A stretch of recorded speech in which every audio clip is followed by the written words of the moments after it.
किंवा बाकीचे व्हिडिओ बनवतो इन्स्टाला, हे लोकांना कळायला पाहिजे की मेल्टिंग टेस्टिंग काय चीज आहे. हे न शिकलेली लोक आले ह्याला. एखादा छोटा 15, 16, 20, 25 वर्षाचा माणूस जर का समजा अर्धा किलो तर आम्ही नाही ना घेऊ शकत. बरोबर.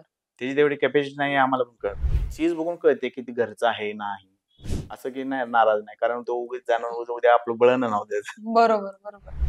पण मग असं मेल्ट केलेलं सोनं दुसरे सोनार विकत घेतात? हा आरामात. त्यांना क्लॅरिटी होते ना उलटी. मेल्ट केल्यानंतर त्यामध्ये परत लॉस यायचा काही विषय नाही. तुटलेलं मंगळसूत्र असेल की कळतं चोरीचं हे कुठलं आहे किंवा काय आहे. हा. तुम्ही मेल्ट करून दिलेलं आहे, मग ते मेल्ट केलेलं सोनं ते घेतात का? हा ते घेतात ना. ते पण ते शेवटी ते नजर आहेच ना. आज पण जिथे बल्क मध्ये काम होतं ना, तिथे असं नाही की त्यांना रिपोर्ट उद्या परवा भेटतो.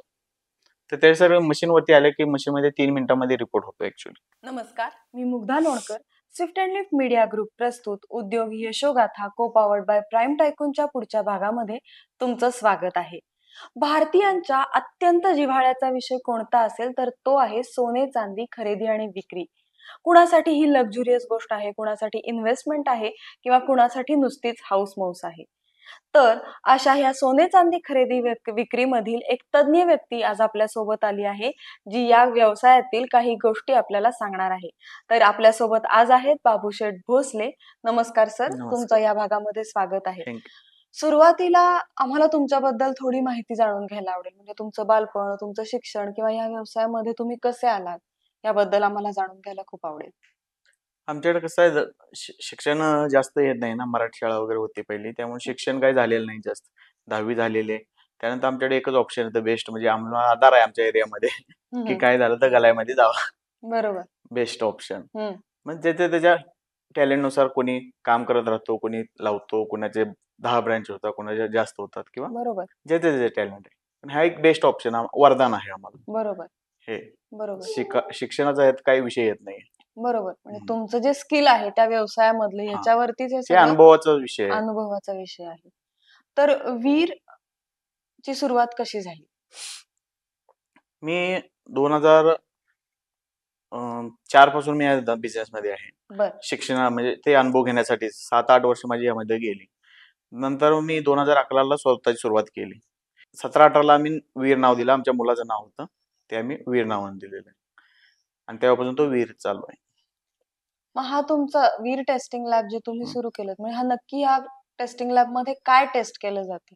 कारण आजकाल आपण लॅब म्हणलं की लोकांना लॅबोरेटरी म्हणजे रक्त तपासणे वगैरे डोक्यात. तर वीर टेस्टिंग लॅब मध्ये काय केलं जातं? ते पण एक लॅबोरेटरीज आहे, पण ते मेटल लॅबोरेटरी आहे.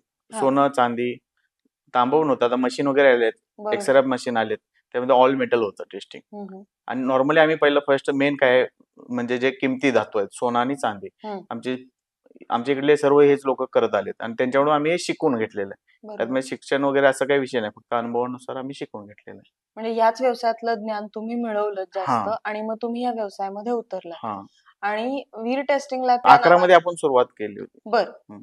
आणि मग शाखा तीच आहे. मग हे तुमचं पिढीजातच हे चालू आहे का? तुम्ही पिढीजात आमचं होतं वडिलांचं दुसरी जागी, पण ते कालांतराने गावच्या परिस्थितीनुसार ते गावी शिफ्ट झाले होते. त्यामुळे परत मी नव्याने सुरुवात करून 2004ला मी 2003ला माझी 10वी झाली.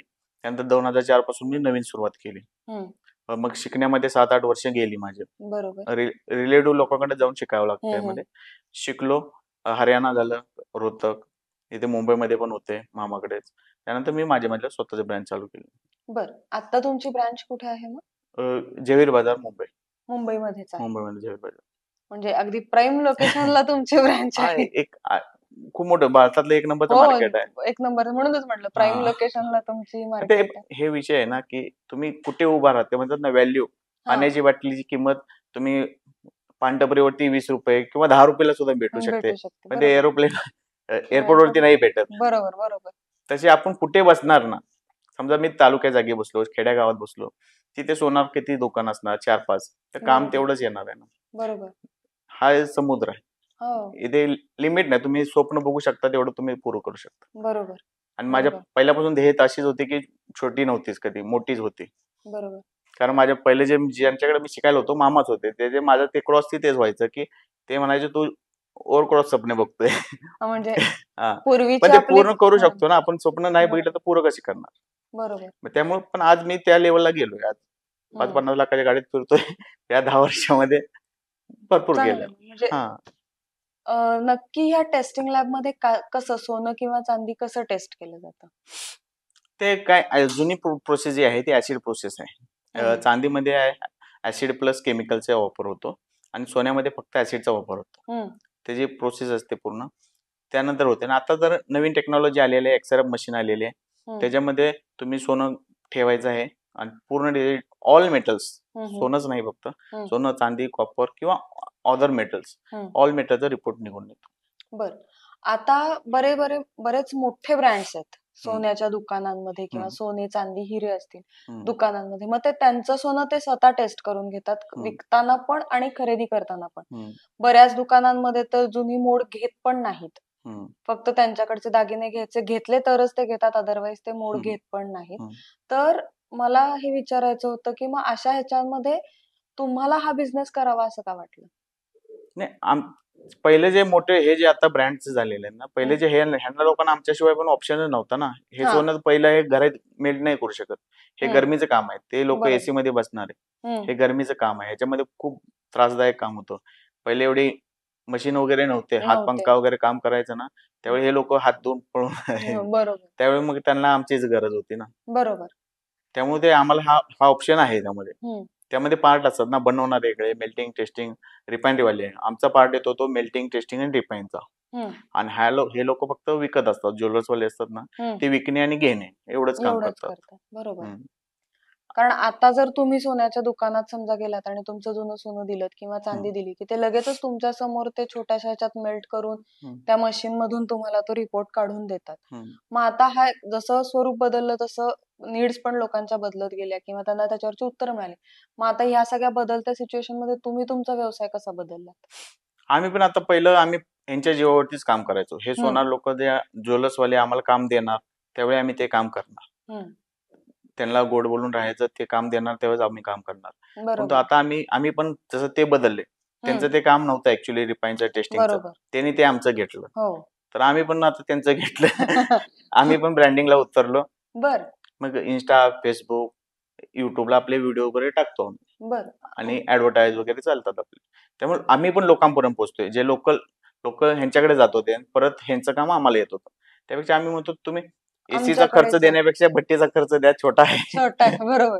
मग आता तुम्ही दागिने पण बनवता का? म्हणजे ज्वेलरी आम्ही आता बिझनेस सध्या मध्ये? बनवत नाहीये. हा. भविष्यात बघू. पण आता सध्या तर नाहीये बनवत. अच्छा.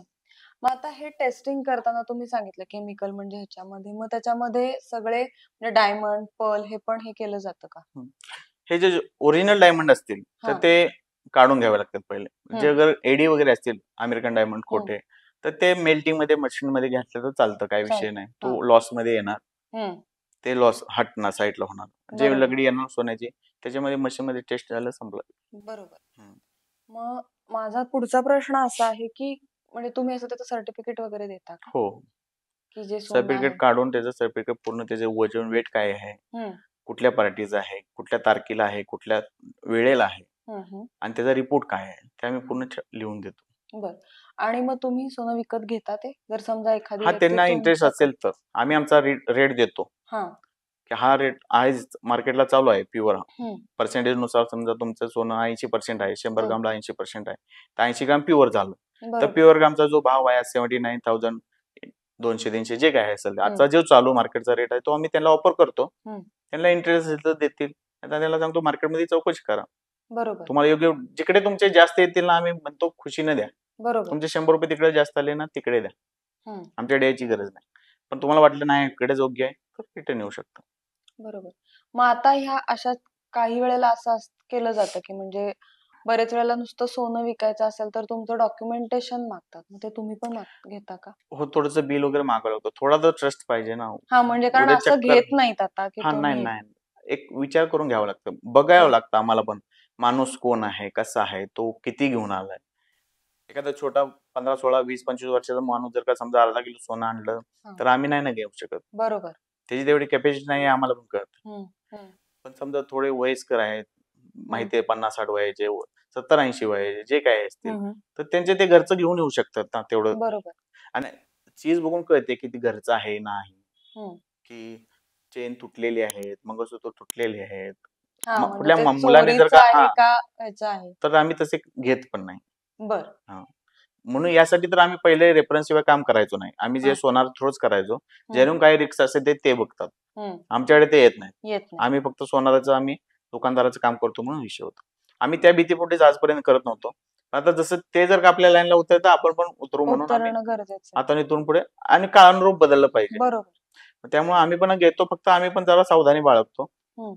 आजपर्यंत कधी झालं नाही असं, किंवा जर वाटलं डाऊट आला तर आम्ही काहीतरी सांगतो, कारण सॉरी बिल नाही होऊ वगैरे नाही, शकत. हा. माफ कर. असं की नाही, नाराज नाही, कारण तो उगीच जाणून उद्या आपलं बळण नाव द्यायचं. बरोबर बरोबर. खोटे पण पोलिसांना बोलू आता शकतो. तुमच्यासारखी तशी बरीच दुकानं अजून असतील. हो, जवेरी बाजार मध्येच खूप असतील. 100%. बाकीच्या ठिकाणची तर कॉम्पिटिशन विचारायलाच नको. तर बरं. मग त्यांचं आणि तुमचं हे वेगळेपण म्हणजे कसं हे तुम्ही हे करता? हेच ना, आपल्याकडे कसं आहे माहितीये का, आजपर्यंत हे न शिकलेली लोक आलेत ह्या लाईनला, हम्म, त्यामुळे ह्यांचा जास्त हे अनुभव नाहीये. बरोबर. फक्त काम माहितीये, किंवा भाषा, बोलायचा तरीका, कस्टमरशी या व्यवहारात पुढे. तसं मला कसं आहे, मी जरी माझी शाळा झाली नाही मला मान्य आहे, परंतु मी शाळा झाल्यापासून सुद्धा मी आज 200-300 पुस्तक वाचलेले आहेत आणि मला शिकायचा नाद आहे. मग ते हे असू द्यात किंवा ऑनलाईन क्लासेस असू देत, ते मी करत असतो.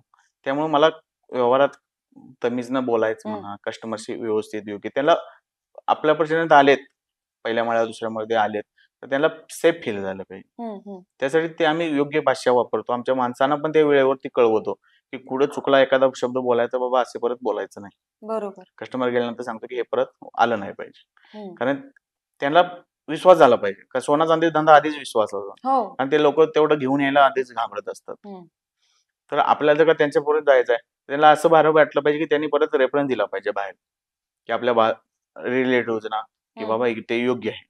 बरोबर. आणि आमची भाषा पण योग्यच असते पहिली. हम्म. हा खूप महत्वाचा विषय आहे भाषा, कारण हे बाकीचे भाषेवरती काम करत नाहीयेत. आणि ऑनलाईन वगैरे तर अजून मला तर नाही वाटत कोणी खास नाही, गेलेलं आहे. कारण अजूनही सोन्या चांदीच्या गोष्टी ऑनलाईन घ्याव्यात हा, असं अजून आपल्याकडची सोसायटी नाहीये नाही तशी. ते ऑनलाईन ते तर ज्वेलरी तर नाहीच नाही, परंतु हम्म. हे जे मेल्टिंगचं जे माहिती हे मेल्टिंगचं लोकांपर्यंत माहिती आहे. आज मी व्हिडिओवरती का आलोय किंवा बाकीचे व्हिडिओ बनवतो इंस्टाला, हे लोकांना कळायला पाहिजे की मेल्टिंग टेस्टिंग काय चीज आहे. काय चीज. बरोबर. कारण मी आज पहिल्यांदा मी जेव्हा नवीन नवीन मार्केटिंग चालू केलं ना, आम्ही ऍडव्हर्टाईज करायचो मेल्टिंग होतं, टेस्टिंग हम्म, होतं, पण लोकांना माहितच नाही की मेल्टिंग आणि टेस्टिंग मी का करू. त्यांना हा असा गैरसमज होता की हे फक्त ज्वेलर्सवाले करत असतील, शॉपवाले करत असतील. त्यांना माहितच नाही की माझं सोनं चांदी मी का टेस्टिंग करावं. बरोबर. सोनं चांदी जर काही जुनं असेल, हम्म, तर आता गेल्यानंतर तुम्ही काय करू शकता, की डायरेक्ट देणार, तुम्ही म्हणणार मला व्हॅल्यू द्यायची की आहे ते, बरोबर. तो 19-20 सांगणार. समजा एक्झाम्पल 1,98,000 सांगितले, तो मी म्हणतो 2 लाख करून टाका, हम्म, किंवा लयत लय 2 ते 3 शॉप फिरणार.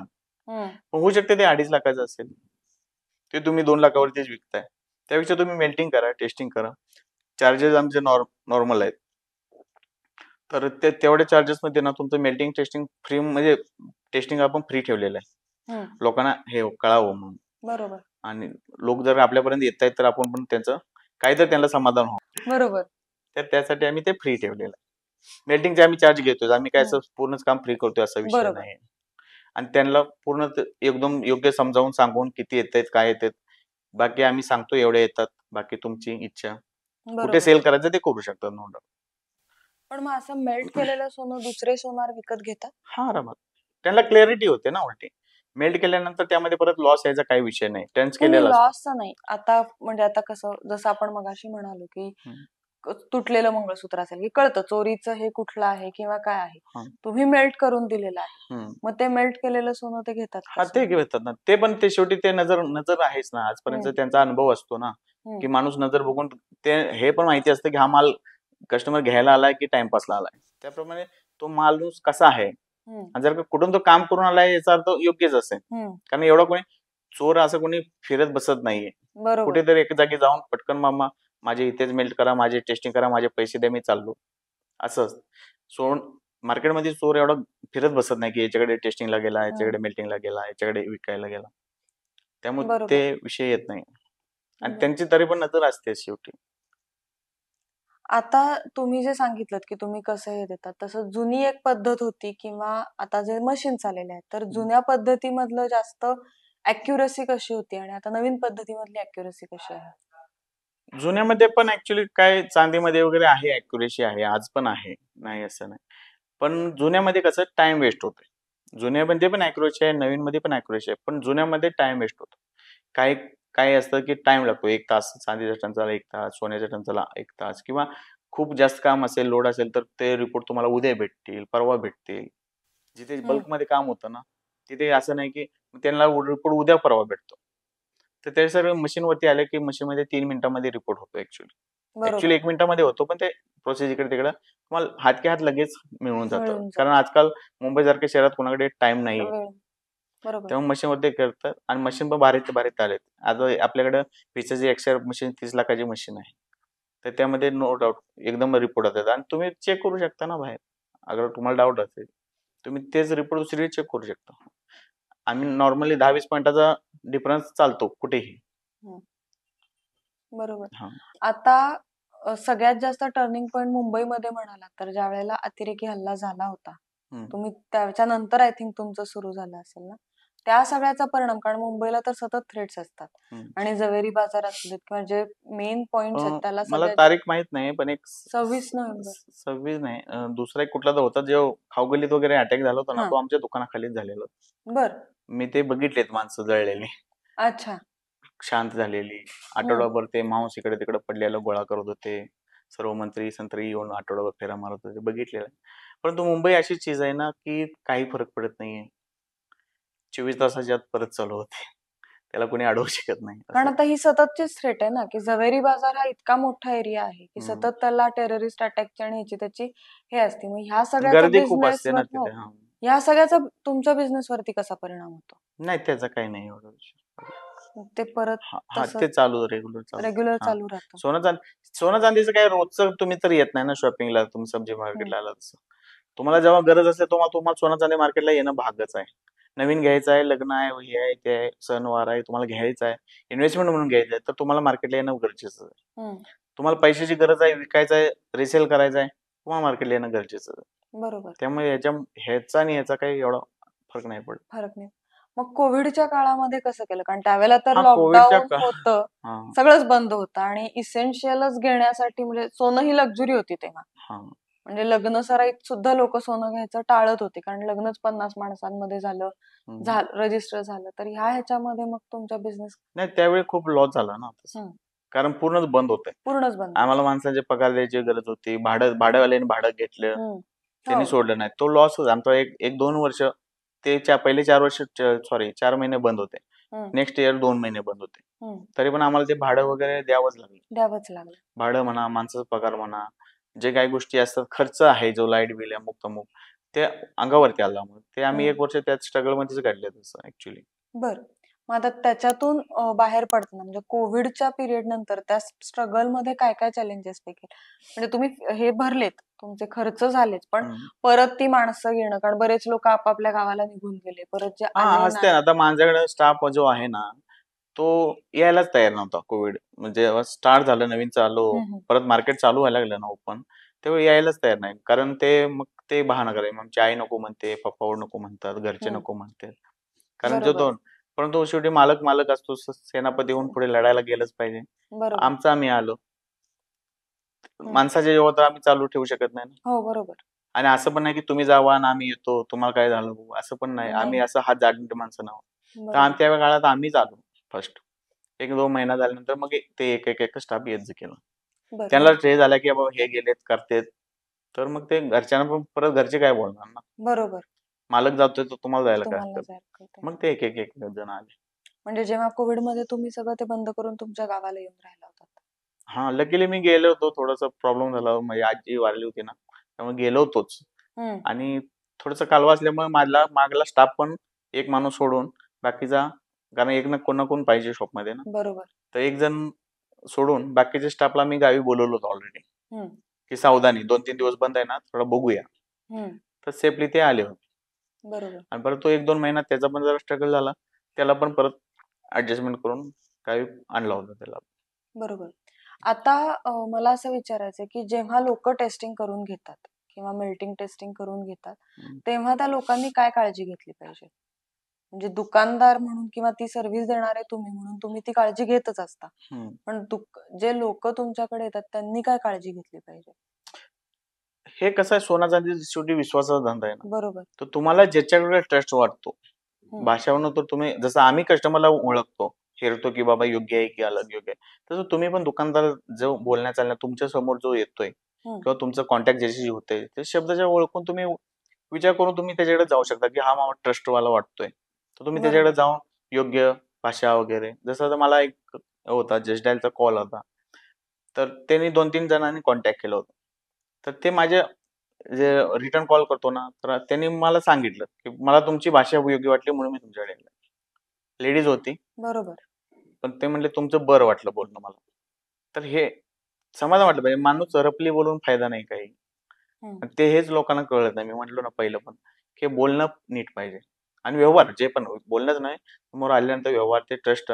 आम्हाला काय पाहिजे, आम्हाला एक दिवसाचं काम नको आहे. बरोबर. आम्हाला ते पिढ्यानपिढ्या चालवायचं आहे. आज आम्ही जे 2011 चालू केलं, आजपर्यंत 14 वर्ष पूर्ण झालेत.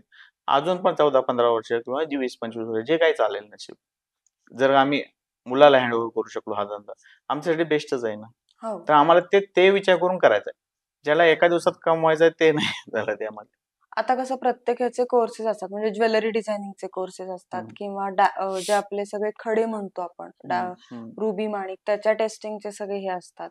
तसं ह्याचे पण काही कोर्सेस असतात का?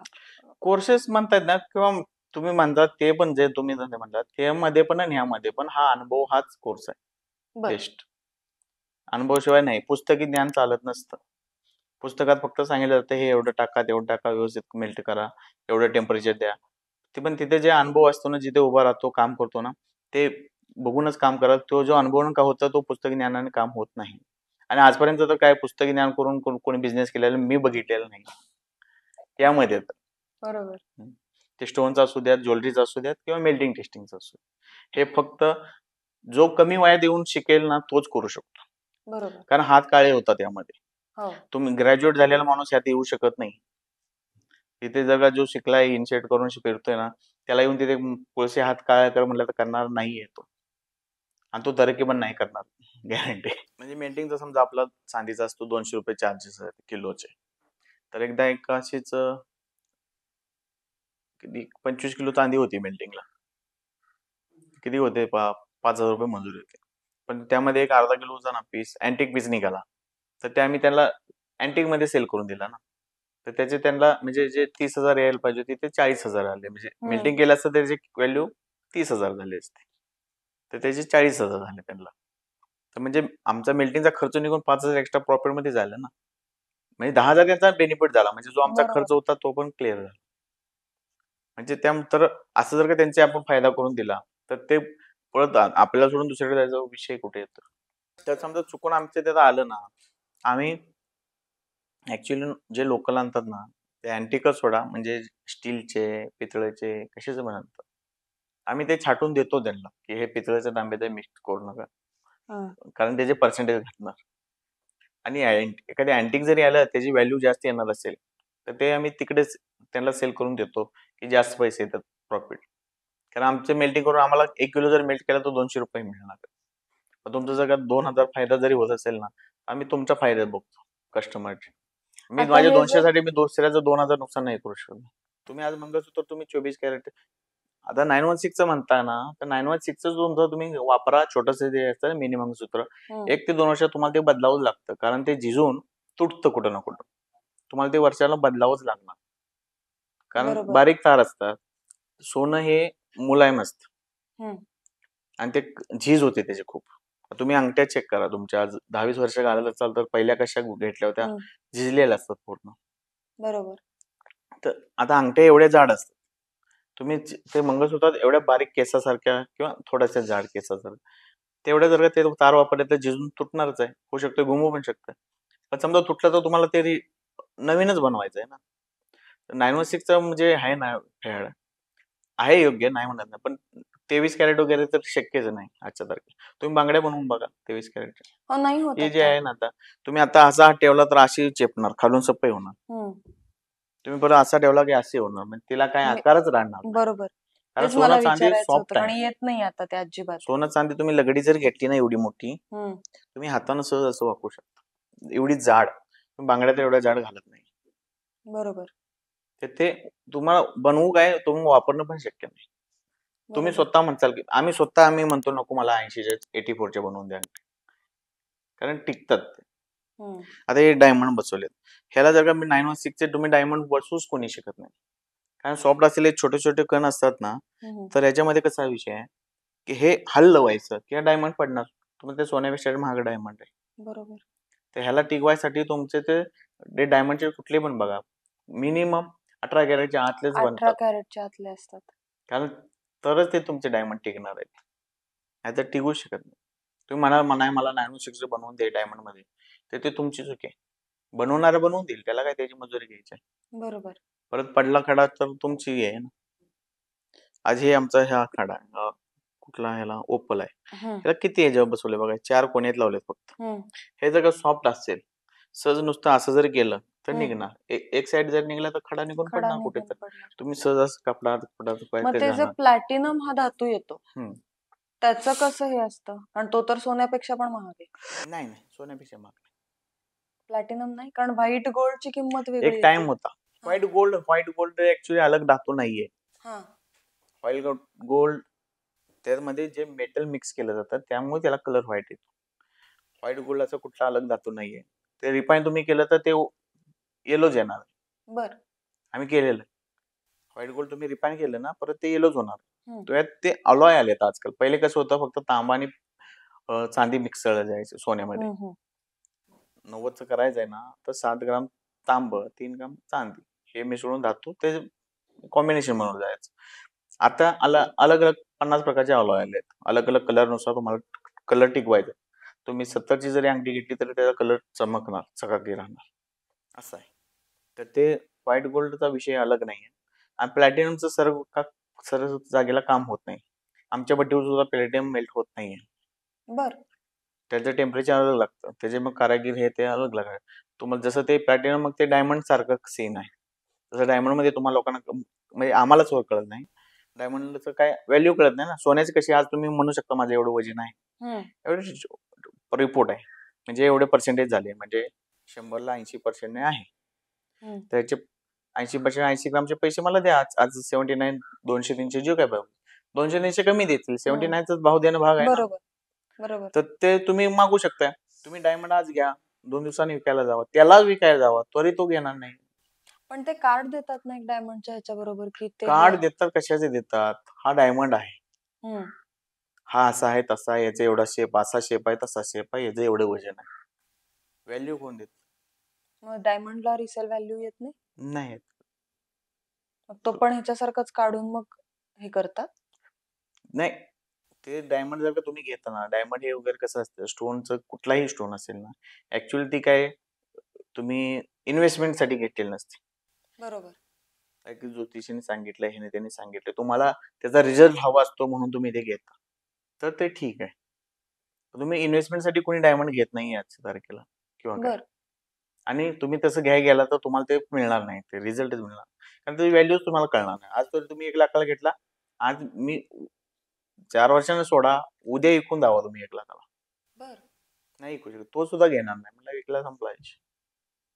असा विषय. स्टोनचा कोणी रिटर्न घेत नाहीये. कुठलेच स्टोन्स नाही. नाही, कोणी घेत नाही. तुम्ही आज ऐकला नाही, मला सांगितलं चुकून मला ज्योतिषाने दुसरा सांगितलाय हे का वापरू नका म्हटलंय, तर तो नाही घेणार. त्यांनी सांगितलं रुबी आणि पुखराज घाला.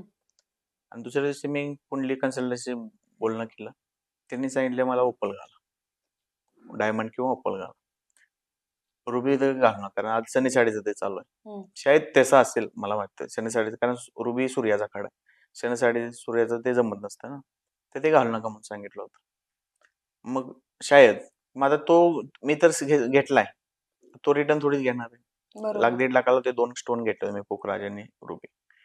तो रिटर्न घेऊ शकत नाही, कारण त्याने कमवलेला आहे, तो का रिटर्न घेऊन तो लॉस रिटर्न करेल. बरोबर. समजा आपण 1.5 लाखाला घेतला, आपल्याला वाटलं मी 50ला जरी तो घे म्हटला तरी शायद तो घेणार नाही. 1 लाख नुकसान करून दे म्हटलं ना तरी तो घेणार नाही, कारण होऊ शकतं ते 10-20च असेल. तो जास्त का नुकसान करेल बरोबर. त्याची व्हॅल्यू आपल्याला माहित नाहीये. फक्त हे घालायचं समाधानासाठी, रिझल्ट आहे हे आहे ते विश्वास असेल तरचा विषय. आता कारण डायमंडच्या दागिन्यांची तर किती हे होतं की एकमेकांना गिफ्ट द्या. तुम्ही चेक करा, ज्वेलर्स जे आहेत मोठे मोठे, जे पण मोठे आहेत, ज्याचे ऍडव्हर्टाईज वगैरे येतात, ते फक्त आणि फक्त स्टोनचीच ऍडव्हर्टाईज करतात, स्टोनच्या ज्वेलरीचीच. आणि लेडीज लोकांना, तुम्हा लोकांना फक्त तेच पाहिजे असतं, जे पोस्टरवर आहे, जे जे ऍक्ट्रेसने घातलेलं आहे, मला तशीच पाहिजे डिझाईन. पण त्यामध्ये खूप लॉस आहे. आम्ही पण, आमच्याकडे कस्टमर येतात ना, आम्ही तेच सांगतो. पण काही लोक असे आहेत ना, येऊ दे काय व्हायचं, आता ज्यांना फरक पडत नाही त्यांना ठीक आहे, त्यांची ठीक इच्छा. आहे, राईट. पण ज्यांनी इन्व्हेस्टमेंट म्हणून केलंय ना, त्यांनी तर मी म्हणतो स्टोनचे घेऊ नये. बरोबर. कारण जेवढे स्टोनचा माल आहे ना, तेवढा माल हलका येणार. बरोबर. कारण स्टोनच टिकणार नाही, तर हलका येणार. त्यासाठी आम्ही तर सांगत असतो. आणि प्लस कसं, घेते वेळी पण ना, एकतर पर्सेंटेज हलकी झाली, परत ते स्टोन ते काही मायनस करून दिलेले नसतात, वजनामध्ये असतात इन्क्लूड. आणि मेल्टिंग करून विकताना ते मायनस मायनस होणार, मध्ये जातात. 0 होणार. म्हणजे तुमचे 50% सुद्धा पैसे, आम्ही तर नोटीस केलं 30%च माल हातात येतो परत. बापरे. जास्त Stones जास्त melt स्टोन करतात. असेल, कुंदन आहे, स्टोन आहे, तर आणि प्लस तुम्ही जे ते एक्स्ट्रा स्टोनचे ज्वेलरी म्हणून त्याचे तुम्ही चार्जेस जास्त दिलेले असतात. मेकिंग चार्जेस मेकिंग पण चार्जेस जास्त. खूप जास्त दिलेले असतात. मेकिंग चार्जेस पकडा, पर्सेंटेज पकडा, आणि ते स्टोन निघाले पकडा. तुम्हाला कधी कधी आम्ही नोटीस केले 30% हातात येतात. जर 100 ग्राम सोने घेतले तुम्ही, 100 ग्रामचे पैसे दिलेत, विकते वेळी 30 ग्रामचेच पैसे येतात, किंवा जास्तीत जास्त 50% येतील, त्याच्यावरती येत नाही. म्हणून आम्ही म्हणतो प्लेन ज्वेलरी घ्या, होता होईल तेवढी प्लेन ज्वेलरी घ्या. आता बँगल्स अँटिक वगैरे ज्वेलरीची पण बरीच फॅशन आहे. अँटिक ज्वेलरी म्हणजे तसे खूप मोठे मोठे, किंवा टेम्पल ज्वेलरी हो. असं म्हणतो. हो, कारण ते पण ते आकार हे करण्यासाठी त्याचं पण ते काही 22 कॅरेट मध्ये होत असेल असं वाटत नाही. का ती 22 कॅरेट मध्ये होती आणि त्याचं मेल्टिंग केल्यावरती अँटिक आता जास्त. म्हणजे चांदी आणि सोनं दोन्ही मध्ये अलग अलग येतं. नवीन हे अँटिक बनवलं जातं, अँटिक असतं नाही, ते फक्त अँटिक डिझाईन असतं. डिझाईन असतं तेच. मग त्याचे खूप तुम्ही हो म्हणून चार्जेस देता. हा. आज ते सोडा, अजून इटालियन वगैरे चेन्स येतात चांदीच्या तिकडे मार्केटला. आज मार्केटचा रेट आहे 92. ते घेणार जाणार तुम्ही 2 लाखाचा रेट नाही घेणार आहे. आणि तुम्ही काय इटालियनला परत विकायला जाणार आहे का? तुम्ही विकणार इथंच इंडियातच आहे, त्यावेळी तुमची ती 92चा दर येतोय. पर्सेंटेज देतात गॅरंटी, 92 to 50 चांदी असते गॅरंटी. परंतु व्हॅल्यू तुम्ही जास्त दिली ना, पहिलेच तुम्ही 2 लाखांनी घेतली, खरेदी केली, आणि विकत्या वेळी तुम्हाला 92चा भाव येणार. माझा तो लॉस पुढचा मी ऍक्च्युअली हेच विचारणार होते की बाहेर जाता ते असं तुम्हाला जर म्हणतात टेस्ट दुबई. करायची आहे, मला इटालियन पाहिजे, मला हीच डिझाईन पाहिजे, माझी परिस्थिती आहे, तर तुम्ही काही करू शकता. इव्हन इन्व्हेस्टमेंट करत असाल तर ते असल्या गोष्टी न केलेल्या चांगल्या. नाही, आता दुबईमध्ये सोन्याचं खूप आहे म्हणतात, किंवा दुबईतलं सोनं समजा आपल्याकडे आलं, किंवा बाहेरच्या देशांमधून अमेरिका, दुबई कुठलंही ते आलं, तर ते इथे घेतात का आपल्याकडे? काय घेतात, पण ते चुकीचं आहे ऍक्च्युली. ते लाईन वेगळी आहे. काही लोक करतात, 100% करतात. आपल्या देशात होत नाही कुठली गोष्ट, जे नको म्हणाल तेच करतात. जे ते नको म्हणेल सांगा तिथेच ते करणार. बरोबर. तसातला हे विषय. ह्या गोष्टी खूप चालतात आणि पकडतात, DRI वगैरे पकडतात. नाही नाही, म्हणजे विकत घेतलंय, पण माझ्याकडे बिल चुकीचं आहे पण ना, आहे. ते टॅक्स वगैरे भरून आले नाही ना आपल्या इंडियामध्ये. नाही नाही, मी बिल भरलेलं आहे. समजा मी दुबईमध्ये सोनं घेतलंय, मी त्याचं बिल भरलेलं आहे त्यांच्याकडे, आणि मी घेऊन आली, पण आता मला त्याचं डिझाईन नाही आवडले, मला ते बदलून द्यायचं, किंवा ते सोनं मोडीत घालून घेणार दुसरं ना, द्यायचं. सोनं सोनं मेटलच आहे ना शेवटी, ते घेतात. 100%. अच्छा, म्हणजे कारण बरेच ठिकाणी मी असं ऐकलं होतं की बाहेरच्या ह्याच्यातनं ते सोनं असतं नसतं माहित नाही, आम्ही घेत नाही. नाही, तसं कसं, जे घेणार तो टेस्ट करूनच घेणार आहे ना. असं थोडीच आहे की तुम्ही सांगितलं माझं सोनं आहे घ्या, माझं बिल आहे घ्या. जो घेणार तो काही डोळ दाखवून घेत नाही, तो चेक करणार आहे. तुम्ही कितीच 23 कॅरेट आणा, 24 कॅरेट आणा, नाही अजून काय 25 कॅरेट मारून आणा. जो घेणार आहे तो चेक करूनच घेणार आहे की तो आहे की नाही, सोनं आहे की नाही, काय पर्सेंटेज आहे, त्यानंतर तो घेणार आहे. बरोबर. म्हणजे पण तसं घेतलं जातं बाहेरच्या देशातलं सोनं, म्हणजे ज्याला बिल आहेत ते. हा, आरामात. त्याला काही चुकीचं नाहीये ना त्यामध्ये काही चुकीचं नाही. पण जे बिला व्यतिरिक्त जे सोनं येते ते घेतं, ते चुकीचं आहे. आपलं स्मगलिंग टाईपच काम आहे. स्मगलिंग टाईपच 100%. मग अशी पिक्चर केस मध्ये कधी दावत होते तुमच्याकडे कधी आलेली आहे का, की म्हणजे असं झालंय बाबा की आलंय सोनं आणि तुम्ही ते घेतलेलं नाहीये, किंवा नाही, आम्ही नाही करत नाही काम ते. आमच्याकडे येतं ना, मोठे मोठे काम येतात, ते 2-2, 3-3 किलो वाले लेडीज लोक येतात ना, फॅमिली घेऊन येतात ना तिकडून. आम्ही राम राम करतो, मला नको आहे काम तुमचं. कारण तुम्ही मजुरी किती देणार आहे आम्हाला? 2,000, 4,000, 5,000. हम्म. आज 2 किलो समजा आम्हाला 4,000 मजुरी देत चला. पण 2 किलोचे आज पैसे किती झाले? 1.5 करोड झाले. हम्म. 1.5-2 करोड झाले. तर केस आली तर आम्ही तेवढं भरायचे का? बरोबर. हे पोलीस आपले पाहुणे सोडत नाहीत कुणाला. आम्ही ते रिक्स का घेऊ? 4,000 घेऊ. मी म्हणतो 1,00,000 जरी घेऊन तरी का घेऊ? बरोबर. आणि 1,00,000 तर कोणी देत नसतं. तर त्यामुळे आम्ही ते रामराव, कारण आपलं काम मजुरीच आहे. हम्म. तर आपल्याला ते व्हॅल्यू माहिती आहे, त्याची व्हॅल्यू काय आहे. आणि तुम्ही जर रिक्सी काम असेल आम्ही का करू? आम्ही ते सरळ नाही म्हणून सांगतो. तुम्ही कुठेही करा, बिंदास करा. पण असे आपल्याकडे बरेच होत असतील जवेरी बाजारमध्ये करणारे. आहेत ना. त्यांची इच्छा. ते घेतील, कमवतील, भरतील आपल्याला. आणि जे बाहेरचं आता तुम्ही जसं सांगितलं की आपल्याकडे किती कॅरेट मध्ये दागिने होतात, तसं बाहेरचं जे सोनं येतं त्याच्यामध्ये ते किती शुद्ध असतं? ते पण त्यांच्यावर डिपेंड आहे. ते म्हणजे आणणारे फाईनच आणतात होता होईल हम्म. तेवढं. जे स्मगलिंगसाठी जे आणलं जातं ना, ते होता तेवढं फाईनच आणलं जातं. 99%. ज्वेलरी असेल तर आय थिंक 84चं असते शायद. मला एवढं माहित नाही, कारण मी ते केलंच नाही, तर मला काय माहित. अच्छा. आणि आता तुम्ही जे म्हणालात की प्लॅटिनम साठी वितळवण्यासाठी खूप वेगळं टेम्परेचर लागतं, हा, मग ते अलग साधारण मशीन. सोनं किती ह्याच्यामध्ये वितळवतात, किती तसं टेम्परेचरला? आमचा असा माहित नाही, पण आम्ही चांदी सोनं म्हणतात 1,000-1,200 टेम्परेचरला मेल्टिंग होतं. आजपर्यंत आम्ही कधी चेक केलेलं नाहीये. म्हणतात तेच आम्ही आपलं छप्प. अच्छा, मग आता जे कारण नवीन. आपल्या ते भट्टीला ते नसतं ना टेम्परेचर हा. मापायचं. आणि कसं असतं टेम्परेचर, समजा 1,000 म्हटलं जातं, समजा तुमच्या पुस्तकी ज्ञानानुसार तुम्ही 1,000 म्हणू शकता. पण तो मेल्टिंगला कसं असतं, तुमची प्युअर चांदी असेल तर 1,000ला मेल्ट होणार. त्यामध्ये धातू असतील, तांबा असेल, जस्ता असेल, केडियम असेल, तर ते सॉफ्ट धातू झाले ना. तर केडियम असेल समजा 40% 60%च चांदी आहे, 40%, तर ते तुमचे 200-400 टेम्परेचरला पण मेल्ट होणार. बर.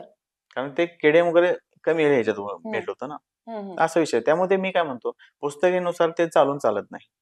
ते तुमच्या अनुभव नसेल, हा बाबा मेल्ट व्हायला लागले बस. कारण तुम्ही केडियम जर धातू असेल ना, तर मेल्ट करताना काळजीपूर्वक करावं लागतं. कारण केडियम एक तर लगेच मेल्ट होतो आणि परत तो उडतो धाग्यानुसार. एक वजन लॉस होतो, तर कस्टमरला उत्तर द्यायचं असतं की वजन कुठे गेला झाला एवढं. बरोबर. आणि वजनापेक्षा पण सोडा, तो केडियमचा धूर असा आहे, जसं आपले सिगरेट पितो म्हणतात ना, तसं तो केडियमचा जो काम करताना जास्त हे झाला, आपल्याला लागला, तर माणूस मरूही शकतो. बर. कारण ते लंग्स पॅक होतात. कारण ते असे उडताना तुम्हाला सरळ दिसणार धागे धागे. जसं धूर दिसतो ना, तसं त्याचे धागे धागे टाईप, कापूस टाईप ते दिसतं पिवळं. आणि ते जर आपण श्वास घेतोय तर 19-20 जाणारच. ते जिथे जाऊन पॅक झाला ना, तर आउट होऊ शकतो. मला झालेत केसेस असे. त्यामुळे टेम्परेचर जसं तुम्ही एवढे 1,000च पाहिजे आणि 1,200 देणार, म्हणजे ते मशीन आलेत ना आता आजकाल, की मशीन मध्ये टाका, 1,000 लावून ठेवा, 1,000 झाल्यावर बाहेर काढा, तर ते तसं शक्य होत नाही असं. बर. म्हणजे ते मशीन चालवण्यासाठी सुद्धा ते स्किल आणि ज्ञान गरजेचं. हा, बिलकुल. असं गेलं आणि कुणी कुणी लावलं लावलं तर असं त्याचं नाही नाही होऊ होत. शकत. अनुभव हा पाहिजे मिनिमम 2. हे धंद्यामध्ये तुम्हाला सांगितलं ना, हे जे मी म्हटलं ना मगाशी, की लोक कुणाकडे बघून जावं. काही लोक काय घेतात, येतात नवीन नवीन, ह्याला कॉन्फिडन्स येतो, 6 महिने काम शिकत नाही, तर त्यानं आपलं दुकान लावतं. परिस्थिती असेल ना, हे खर्च काही जास्त नाहीये. नॉर्मल मशीन वगैरे लावली तर जास्त येतो, पण नॉर्मल दुकान लावायला 1-2-3 लाखात दुकान लागू शकतं. त्यांना तेवढे पैसे असले ना, 6 महिन्यात पण दुकान शिकत नाहीत आणि ते करतात, कारण ह्यांना अनुभव नसतो, फक्त मेल्टिंग करायचं माहिती असतं. पण जो अनुभव शिकून जो करतो ना, तो जास्त चालवू शकतो. ह्याचा काय, कारण काम येणं महत्वाचं नाही, काम चुकल्यावर कसं नीट करायचं हे येणं महत्वाचं. बरोबर. ते हे लोकांना जमत नाही, नवीन जे पटपट करतात ना, त्यांचा विषय. आता तुम्ही म्हणालात की हे भट्टी आणि ह्याचं काम म्हणजे डायरेक्ट आगीशी खेळ आहे तुमचा. हो. तर मग कशा पद्धतीची सेफ्टी तुम्ही तिथे हे करता, वर्कर्स आम्ही ते साठी किंवा तुमच्यासाठी? फायरच्या ह्याच्यासाठी ना आम्ही हँड ग्लोव्ज वगैरे वापरतो. म्हणजे मूस उचलताना हँड ग्लोव्ज वगैरे वापरतो, किंवा पायामध्ये चप्पल वगैरे घातलेली असते. आणि काळजी अशी असते की ते म्हणजे ते ज्यामध्ये आपण मेल्ट करून ढालणार आहे तो पाटलामध्ये, तो पण थोडासा टेम्परेचर करून घ्यावा लागतो, थोडा गरम करून घ्यावा लागतो. थंड मध्ये नाही होतो शकत एकदम. बर. तुम्ही जर गरम आहे तो आणि परत तो थंड आहे एकदम म्हटला, तर तो ब्लास्ट होणार. बर. त्यासाठी त्याला पण थोडंसं नॉर्मली 50-100च्या टेम्परेचर गरम करावं लागतं. म्हणजे गरमला गरम, आणि त्यामध्ये तेल टाकलं जातं थोडंसं चिटकू नये म्हणून, तर ते बसतं बरोबर. थंडमध्ये नाही होत शकत किंवा काम करताना कुठे आपला पसीना सुद्धा एक थेंब पडून त्यात चालत नाही. ते जो ज्या साच्यामध्ये हा. घालणार आहे, बर. काम करताना गरमीमध्ये पसीना तर येणार. हो. तो एक थेंब सुद्धा त्यामध्ये पडलेला चालत नाही. त्यासाठी ते वेळेवर पुसणे वगैरे किंवा घाम पडू नये असा लांब ठेवायचा तो पाठला. बर. त्या सर्व गोष्टीची काळजी घ्यावी लागते. पाणी किंवा दुसरं काम करताना कुठले पाणी घेऊन जाऊ नये, काळजी घ्यावी लागते. बर. कारण मग त्या ह्यांच्या म्हणजे तुमचं सगळं या सगळं इन्शुरन्स वगैरे असतो या सगळ्याचा? पण मी माझ्या स्टाफचा पूर्ण ऍक्सिडेंट इन्शुरन्स केलेला आहे आणि हेल्थ इन्शुरन्स सुद्धा मी केलेला आहे स्वतः बर. माझ्यातर्फे. अच्छा. तो त्यांच्या पगाराशी त्यांचा काही संबंध नाही. बर. कारण हे डायरेक्ट ह्याच्याशी, कारण सगळीकडे जेव्हा असं सेफ्टीचं काम येतं तेव्हा इन्शुरन्स वाले पण हे करतात ना, की तुम्ही स्वतःच त्याच्यात उडी मारताय, मग आम्ही इन्शुरन्स का हा देऊ, बरोबर. असं पण हा. असतं ना. पण आम्ही सांगून जे आम्ही हे काम करतोय हम्म. हे सांगून इन्शुरन्स काढलेले आहेत. बर. हा. त्यामुळे ते त्यांचं आम्ही आता बिझनेस वगैरे शिकतोय म्हणून आता 4 वर्ष झालं आम्ही ते थोड्या ज्या गोष्टी आम्हाला जे करता येतात ते करतो. आणि काही एवढं कॉस्टली नसतं की पण माणसं दुसऱ्यासाठी खर्चायला तयार नसतात. बरोबर. मालकांचं तेच होतंय ना विषय, की माणसं आमच्या धंद्यामध्ये पण कसं असतंय माणसांचं माहितीये का, माणसं टिकवूनच घेत नाहीत. मालकांची सुद्धा चुकी आहे. एखाद्याला टेकवायचा तर कमी किमतीतच टिकवायचा. वर्षानुवर्ष काम करतोय तोच पगार. तसं बरोबर. आमचं नाही. आमची वार्षिक वाढ ही ठरलेली आहे. 31 डिसेंबर झाला की 1 जानेवारी पासून तुम्ही हिसाब मागा न मागा. वार्षिक हिसाब असतो पण मागा न मागा वार्षिक एवढी वाढ ठरलेली. ही वाढ होणारच. बरोबर. जोपर्यंत माणूस आहे आपल्याकडे तोपर्यंत. आणि प्लस हे जे खर्च बाकीचा खर्च खायचा प्यायचा राहण्याचा आपलाच असतो. आणि प्लस हेल्थ इन्शुरन्स मी माझ्या जवळच्या माणसांना सांगतो ना, इन्शुरन्स काढा, हेल्थ इन्शुरन्स महत्वाचा आहे. हो. हे लोक काय काढतात माहितीये का, मला 20 वर्षानंतर एवढे मिळाले पाहिजे. त्याच्यापेक्षा तुम्हाला हेल्थ इन्शुरन्स तुम्ही जगला तर तुम्ही ते 20 वर्षांनी घेचाल ना. बरोबर. जवळच्या लोकांना जरी मी सांगितलं ना, ते ऐकत नाही. ते माझं काय ना, मी काय पॉलिसी काढणार नाही, पण पुस्तकी अभ्यासानुसार आपल्याला माहित झालंय बरोबर. की काय जरूर आहे. आजच्या तारखेला health insurance first, accidental insurance, term insurance हे मी काढले स्वतःचे. आणि कॅन्सर कव्हर हे पाहिजेतच. तुम्ही बाकीचे 20 वर्षांना 30 वर्षांना मला एवढे भेटतील तेवढे भेटतील काढा ना काढा, ते गरजेचं नाही, हे गरजेचं आहे आजच्या वेळेला. आज वाहनाची तुमची पहिली लोक एवढी फिरत नव्हती. आज तुम्ही एक दिवस गाडी विना फिरला नाही असं होऊ शकत नाही. गाडीनं आज कुठेही काही होऊ शकतं. आज आम्ही बघतो कुठेही एक जणाचं लगेच नवीन 20-30 वर्ष मुलांचं पोस्टर लावलेले असतात भावपूर्ण श्रद्धांजली. पोस्टरवरती खर्च करताय तर इथे खरं ना. बरोबर. किती ऍक्सिडेंट इन्शुरन्स आला असता कमी पैशात निघतो. बरोबर. तुम्ही जरा चौकशी करा, खूप कमी पैसे निघतो. ते काढत नाहीत लोक. तुमची फॅमिली सेफ आहे ना, का आमची होणार आहे किंवा सॉरी काय त्या पॉलिसीवाल्याची होणार आहे. हे लोक आम्ही माझ्या जवळच्या लोकांना सांगितले, ते काय त्यांना इंटरेस्टच नसतो. आणि फुकटचं ज्ञान आपण देतो ना, आम्ही तर काय देतो, मी थोडीच गावाला सांगत फिरतो. मी माझ्या जवळच्या लोकांना सांगायला जातोय तर त्यांना ऐकायचं इंटरेस्ट नाही ना. आपलं काम आहे सांगणे, उद्या म्हणायला नको की मला सांगितलं. बरोबर. तू ऐक ना ऐक, तू तुझं ज्यावेळी भोगशील त्यावेळी तर आठवशील की बाबा माणसानं सांगितलं होतं. चुकी तुझी, माझा काय फायदा त्यामध्ये. मी माझं आता सध्याचं कंडिशन असं आहे, मी माझं स्वतःच, माझ्या आई वडिलांचं झालं, माझी फॅमिली झालं, माझ्या भावाचं accidental insurance health insurance, plus माझ्या स्टाफचा, प्लस माझ्या दाजींचा, म्हणजे त्यांना पण काढायला लावलाय. आणि प्लस मेहुण्याचं ह्या सगळ्यांना काढायला सांगितलेलं. जेणेकरून काय आजकाल हॉस्पिटल की 1,00,000-2 लाख तर मिनिमम 10 लाख 20 लाख पण होऊ शकतं. एक तर तुम्हाला समजा मला किंवा माझ्या कोणा जवळच्या नातूला आला खर्च, तर तुम्हाला दुसऱ्याकडे जायची गरज नाहीये की पाहुणं द्या एवढं लागते द्यायला. हात पसरायची वेळ आहे ना त्या काळात. आणि सगळ्यात मी सीन कसं असतं, आम्ही सांगलीच आहे ना, आम्हाला माहिती आहे आम्ही असं इमर्जन्सी काय झालं, ऍक्सिडेंटली झाला, अटॅक आला, काय झालं, आम्हाला पहिल्यांदा गाडीने पळवत न्यायला लागतं सांगलीला, त्याला बेडला टाकायचा आणि परत पैसे जुळणीला परत माघारी. त्यापेक्षा जर हेल्थ इन्शुरन्स काढले ना, कार्ड द्या ना, संपला विषय. तुम्ही आणि बेस्ट ऑप्शन, तुम्ही पैसे नसतील ना तुम्ही मग डॉक्टर पण चॉईस करता. बरोबर. की मला ह्याच्याकडे नेऊ की त्याच्याकडे जीव, ह्याच्याकडे पैसे कमी. अरे पण जीवापेक्षा पैशाचं बघायचंय का? इन्शुरन्स असेल तुम्ही बेस्ट करणार ना. आणि आपल्याला माणूस ठीक होणं महत्वाचं आहे. बरोबर. मग असा जसा आपण हेल्थ इन्शुरन्स काढतो तसा बिझनेसचा पण काढता येतो का? बिझनेसचं असं म्हणजे तुमचं सामान वगैरे असेल जास्त व्हॅल्युएबल तर तुम्ही काढतात ना. नाही आता हा तुमचा कसा टेस्टिंग आणि मेल्टिंगचं हे हा आहे, त्याचा तुम्ही नाही. मशिनरी घेतलेली हा आहे. मशीन आहे, मशीनचा आहे ना इन्शुरन्स. अच्छा मशीनचा इन्शुरन्स असतो की काही झाली गडबड बिघाड झाला त्याचा इन्शुरन्स असतो. अच्छा. आता हे ज्वेलरीचा असतो की ते सेल चोरी झाली किंवा हम्म. आग लागली वगैरे तर त्याचा पण असतो. आता कसं की जसं तुमच्याकडे आपल्याला कस्टमर एक आपल्याकडे रिपिटेटिव्ह यावा असं वाटतं, म्हणजे आपली हम्म, सर्व्हिस त्याला आवडली. हम्म, तसंच आपला स्टाफ रिटेन करणं, आता तुम्ही हम्म, मगाशी जसं हम्म, म्हणालात की आता जे नवीन नवीन येतात ह्या बिझनेसमध्ये ते लोक फारसं ज्ञान नसताना येतात आणि मग स्टाफला वगैरे हे करतात. मग हे हम्म. रिटेन्शनचं काम म्हणजे तुम्ही जेव्हापासून सुरुवात केली तेच तुमचे माझा लोक. आज स्टाफ जवळजवळ 5-7 वर्ष झालं माझा एकच स्टाफ आहे. 2 महिन्यापासून 1 महिन्यापासून बदलणारे स्टाफ बघितलेत. 1 वर्ष तर खूप झाले. 6 महिने, 2 महिने, 1 महिना. कारण आल्यानंतर ते कशी भाषा, शिवी गाळ, अमुक तमुक बघतात. टाटा बाय बाय करून जातात. माझा आज 7 वर्ष झाले एकच स्टाफ आहे. बर. आणि त्यांना काही कमी पडून मालकाची जिम्मेदारी. आपणच गळ्यामध्ये विषयामध्ये काय माहितीये का, मी स्वतः त्यातून गेलेलो. मी आमच्या मामाकडे वगैरे काम केलेलं आहे किंवा कुणाकडे जरी करा, त्यांना हेच असतं की तो अवकातीत राहा. मालक आम्ही, शेठ आम्ही. आम्ही ते नाही केलं. तुम्हाला जे पाहिजे ते तुम्ही गोष्टी घ्या. आज माझ्या पोराकडं जे 4 व्हीलर आहेत, JCB आहेत.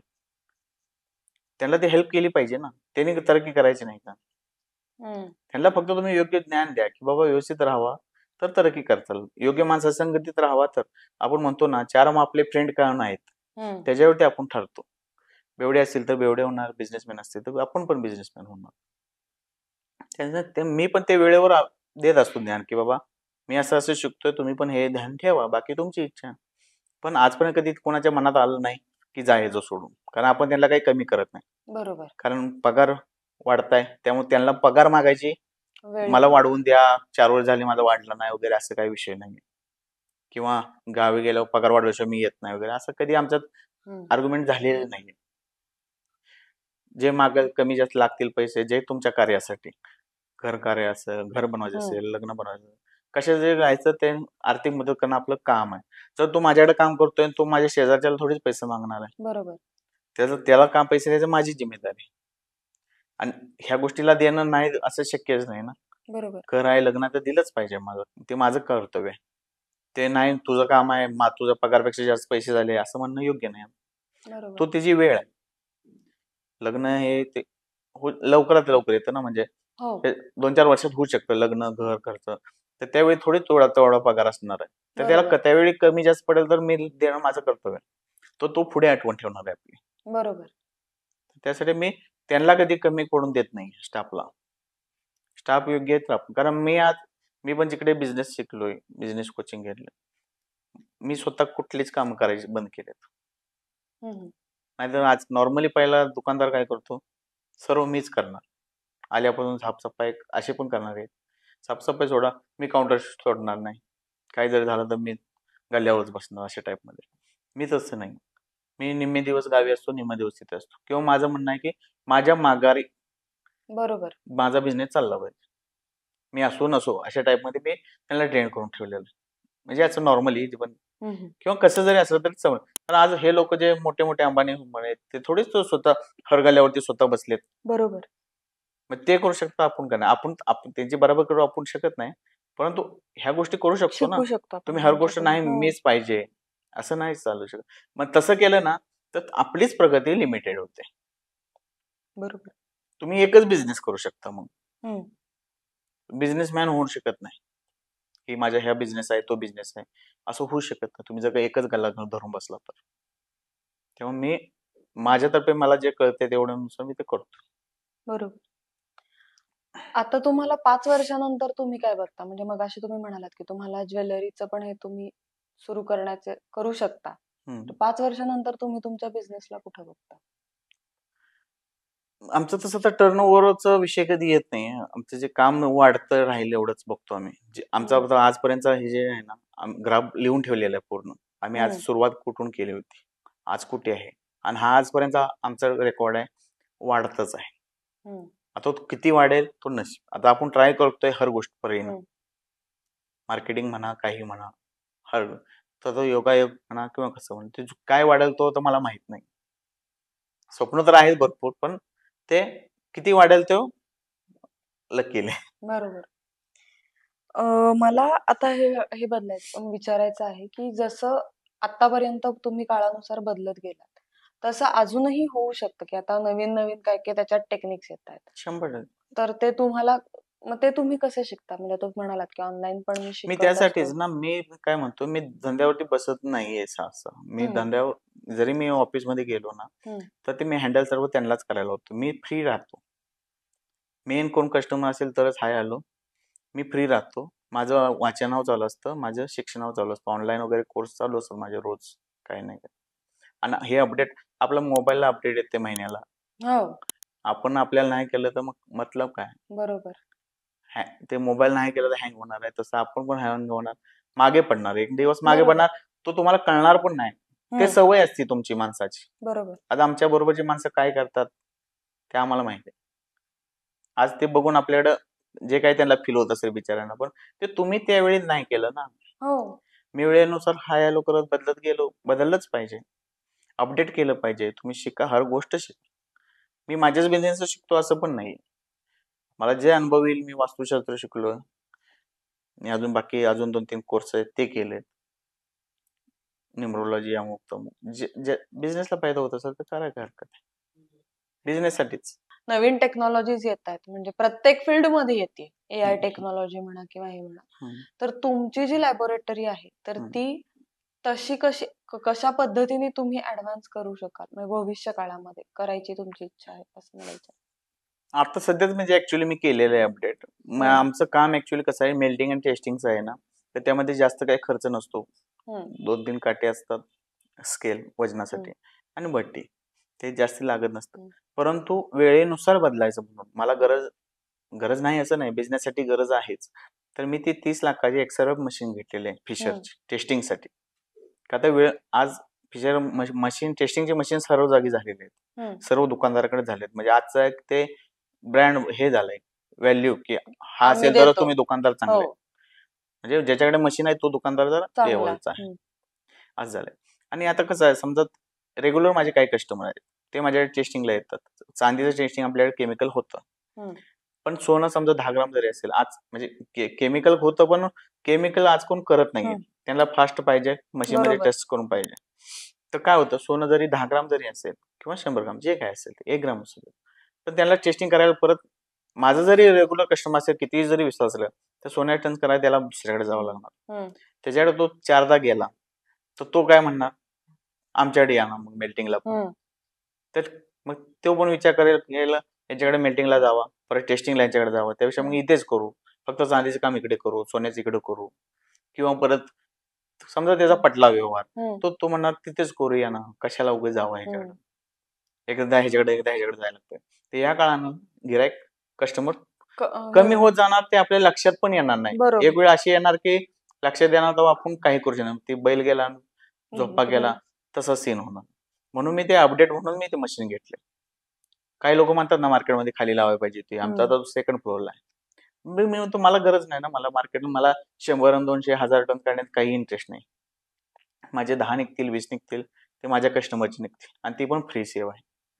फक्त आपले कस्टमर फ्री म्हणजे मला ते लॉस नाहीये. ती माझ्यासाठी अपडेट असे आहे, की ते कस्टमर माझे कुठे जाणार नाहीत. हं, बांधून ठेवल्यागत आहे. बरोबर. फ्री आहे ते पण समाधान आहेच त्यांना.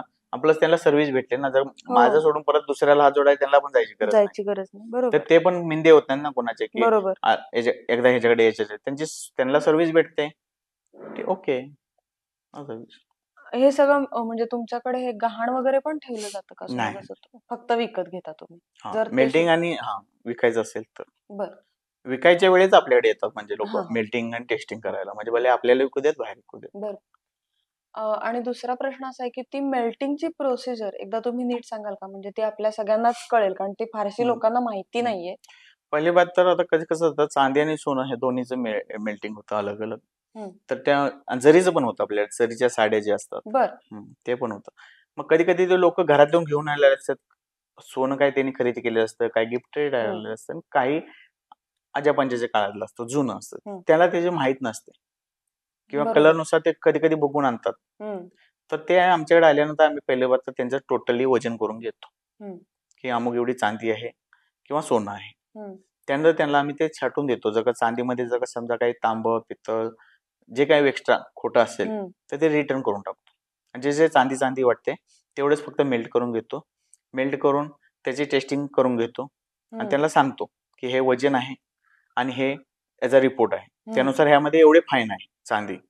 तर ह्या फाईन नुसार तुमचा जो मार्केट रेट चालू आहे, आता जे तुम्ही बघता टीव्ही वगैरे, जो मार्केटचा रेट चालू असतो ना, ते तुम्हाला तो ऍड करून इंटू करून जो पेमेंट होते ते पूर्ण हिसाब कस्टमरला सुद्धा इझिली कळतं. परत बरोबर. ते तुम्ही असं नाही की अंदाजे घ्यायचे पैसे, की गेला रे दुकानात सराबाकडे वगैरे की याचे किती येतात, ते सांगणार माझे एवढे, हे एवढेच येतात. त्याची यांना हे नाहीये, टेन्शन नाहीये. जे आहे ते समोर आहे. हे तुमच्यात एकच वजन होणार, तुमच्यात एकच मेल्ट होणार, तुमच्यात एकच रिपोर्ट काढून दिला जाणार आणि क्लिअर होते. एकदम तुम्ही कॅल्क्युलेशन करू शकता. एवढं वजन आहे इंटू एवढा टन, एवढे पर्सेंटने एवढे फाईन बसते प्लस भाव, हिसाब क्लिअर होतो. सोन्यामध्ये पण तेच. सोन्यामध्ये मेल्ट करायचं, टेस्टिंग करायचं आणि भाव रेट जो चाललेला असतो, म्हणजे इझी आहे विषय. फक्त हे लोकांना माहित नाहीये, त्यामुळे ते दुकानदाराकडे जातात, ते ज्वेलर्स वाल्याकडे. हे त्यांना जर का माहित झालं तर त्यांचा जास्त फायदा होणार. जास्त फायदा. कारण कधी कधी चांदीमध्ये कसं असतं की चांदीमध्ये अँटिक पीसेस पण येतात, सोन्यामध्ये पण येतात, पण चांदीमध्ये जास्त आहे.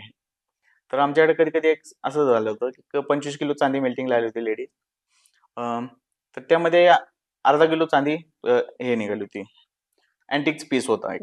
तर ते अर्धा किलो मेल्टिंग केलं तर आम्हाला त्याचे किती मिळणार आहे, 100 रुपये फक्त.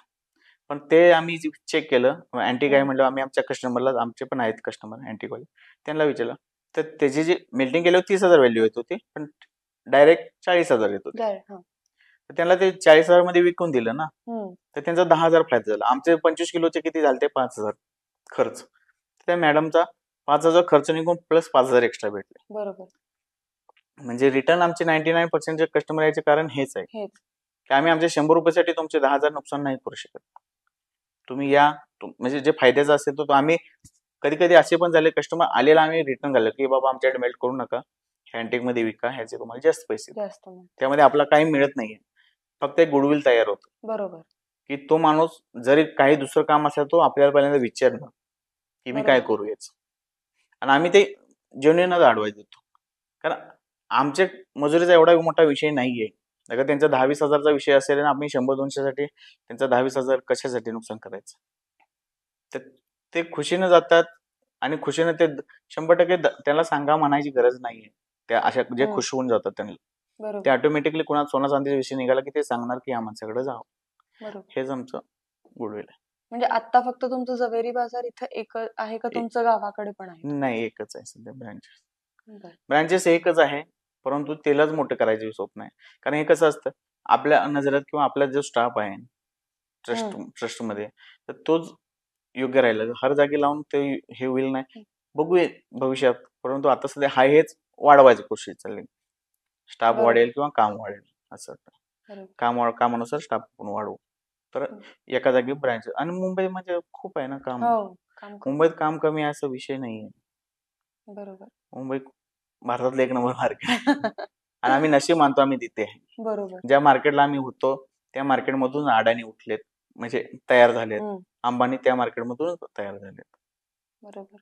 मुंबईत म्हणते ना, तिथेच होते त्यांचे छोटे छोटे ऑफिस, जे अंबानीचे होते, अडाणीचे होते ना, त्या ऑफिस म्हणून आम्ही तो लकी मानतो. आपण त्यांच्या एवढं नाही होऊ शकत, मान्य आहे, परंतु कुठेतरी समाधान की आपण हाय कुठे व्हॅल्यू बसलोय जागेला, ही व्हॅल्यू आहे.